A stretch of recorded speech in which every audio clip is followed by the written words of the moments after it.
Good morning, everybody. It's me, Rachel, again.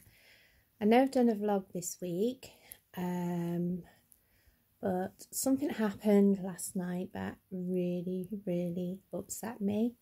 And again, I've come up against ignorance, and I felt that I needed to do this today to explain and also to raise awareness over mental health. The reason why I do these vlogs, as you all know, is to raise awareness and to battle ignorance, because there is a lot of ignorance out there. Last night I went out to see my friend Helen. I haven't seen her in weeks. She has been, like my friend Jan, my rock over the last few years and been so supportive of me. And the pair of them have been by my side, and they have just been absolutely amazing. And we were having a lovely, just a harmless girly evening. Obviously, Helen, or myself, I think it was Helen, that posted a picture up on Facebook of the two of us enjoying each other's company. And you'll have to excuse me if I'm stuttering, because I am still very upset, and when I get upset I do stutter or stammer a little bit, and obviously, you know, this is very sensitive to me, and at the moment I am still very upset, but I want the person to see what it has done to me, if that makes sense. So anyway, this photograph goes up, we get some lovely comments off our mutual friends, and then bang, there's a comment from somebody that is close to me, an actual family member and is a professional body, commenting about my weight. I just don't get it. You know, I have and been diagnosed with post-traumatic stress disorder. Part of that disorder comes night terrors. Well, I call them night terrors, but they're flashbacks. And basically, I have no control over them whatsoever. They come, I can go weeks and weeks without having one. Then if I've got some sort of anxiety in my life, it normally triggers them. And it disturbs my sleep. I get upset in my sleep. I wake up at 3 o'clock in the morning after having flashbacks from trauma that has gone on in my life. That is what post-traumatic stress disorder is. It's trauma, and the trauma that I've had to deal with in my life. My trauma began when I was 18 years old. I had to watch my beloved sister Claire go through bipolar disorder. I had no support. She did, from the mental health team, but I had no support with what I experienced and what I saw and what she was dealing with her illness. And I just went from one crisis to another with her and never dealt with what I was supposed to be dealing with it. In between that, I lost my beloved sister Jill. I had to make the decision, along with the Walton team, the amazing team at Walton, to turn her life support machine off because she'd had a brain hemorrhage. I couldn't grieve for Jill because I had to get back on the bipolar wagon and look after my sister and make sure my sister Claire was okay through that traumatic experience. Then I lost my dad. Again, I wasn't allowed to grieve for my dad because my main concern was Claire and making sure she was okay, because the slightest thing that went wrong in her life would trigger her bipolar and the symptoms around that. Then my beloved sister Claire died. Then after that, I lost my best friend Greg. He took his own life. Then, not long after that, I lost my brother-in-law, Mickey. And I was left with a 9-year-old little girl and the rest of Claire's wonderful children to try and piece things back together again. And then my nephew, Martin, died suddenly. So yeah, I've had an awful lot going on in my life. And instead of sitting around and feeling sorry for myself, I decided to try and make a difference and try and make a change. Try and show the world that there is life after tragedy. That is why I do the general vlogs, and to show how I'm coping through it and how I'm dealing with grief, how I'm dealing with post-traumatic stress disorder. I choose to be in control of my illness. When I initially got diagnosed a couple of years ago, I was devastated because I've always been the strong one in the family. I've been the go-to for my family and friends. People used to come to me all the time for advice and want to know, you know, how do I deal with certain situations and things like that. And to know that I had this illness, it was just like devastating to me. It even made me lose my memories, my good memories, for a little while. It brought on a stammer, which comes out when I'm anxious. It's also, I get numbness sometimes in my fingers, which at the moment I'm undergoing tests at the Walton Centre for. But they believe it's all part of the post-traumatic stress disorder. I have regular consultations with my wonderful GP.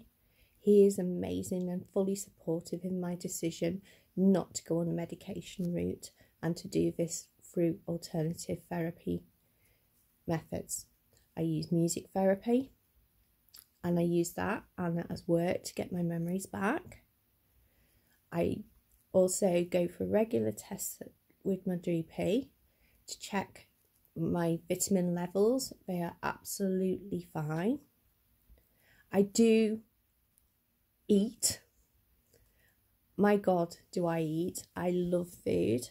I can't help when I have a night terror that the weight sometimes comes off. But also you've got to understand the last 3 months I've been living and working in a very traumatic environment through this COVID-19 pandemic, which has not helped at all. Every day I've gone out to work.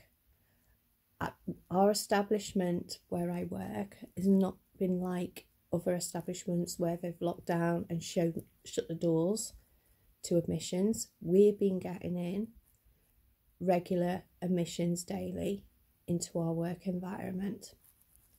So, and also having to work with people that are also stressed, and I'm having to support them. It's been hard, and of course it's going to have some sort of impact on me.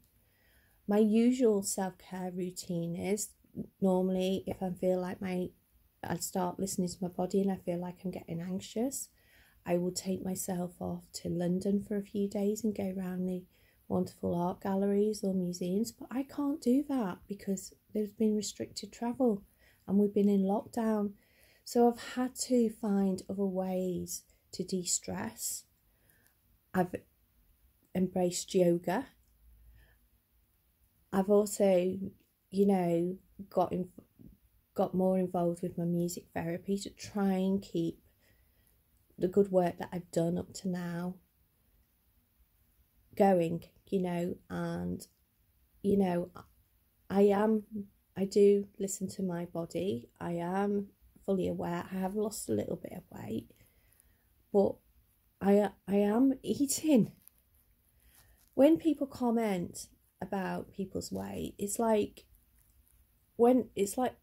with a slender, skinny person, it hurts as much as when somebody's put a few pounds on and somebody makes a comment about that. It hurts, especially when you're trying so hard to make a difference, to raise awareness. And ignorance, people's ignorance really, really, really angers me and upsets me. It got me to the point last night, I was so upset. Lucky enough I was with my lovely friend Helen, that I actually closed down all my social networking platforms, because I thought, what's the point? For the last 2 years I've been trying to break down that ignorance and show people, you know, and I thought, why am I doing this? Why am I doing this? Because, you know, what's the point? So I ended up cancelling my Facebook account. I ended up cancelling my Instagram account. And then after a little while, after I calmed down a little bit and Helen taught me around, I put the platforms back on again. So I apologise to anybody that I might have knocked off or whatever. It's not intentional. I'm not very IT.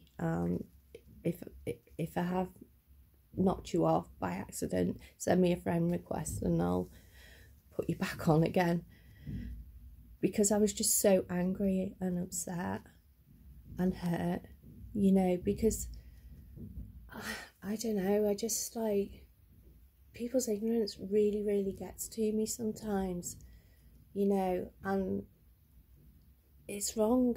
You know, you shouldn't look at what's on the outside of somebody. It's what's inside that matters, you know. And people don't know what, I mean, I might go around with a nice little smiley face on my, but you don't know what's going on behind the mask. And I'm trying so hard to show the world, you know, that you can move on after tragedy, and you come up against ignorance like that, it just really, really gets to me. But I've slept on it. I've done the 24-hour rule and decided the best way to conquer this is to do a vlog, and just to show this is what you've done and this is what you do to people when you don't think about what you say, you know, what you're saying, and you make stupid little comments like that. So hey, I hope you're happy, but I tell you what, I am not going to let that one silly comment, I'm a bit annoyed with myself because I've allowed it to get to me. So I'm back fighting, and it's making me even more determined now to raise awareness and to show, you know, how people cope through a mental health illness, because that's what post-traumatic stress is. And I am really, really, really proud of myself from how far I've come, and I'm pleased to say I'm perfectly imperfect. And if you don't like it, tough, okay? And I will continue my little battle to show the world, you know, and to try and get some more help out there for people like myself and support, and so they don't have to go through what I've gone through. Anyway, I've said my piece. I'm going to go now because it's a beautiful day today, and I'm going to go out and get my vitamin D. See, I do look after myself, and I'm going to go and chill out in the garden, and tomorrow's another day, and my battle will continue. So big hugs from me to you, and take care, and please remember, you never know what goes on behind a mask. Please don't judge people by their appearance. Anyway, take care.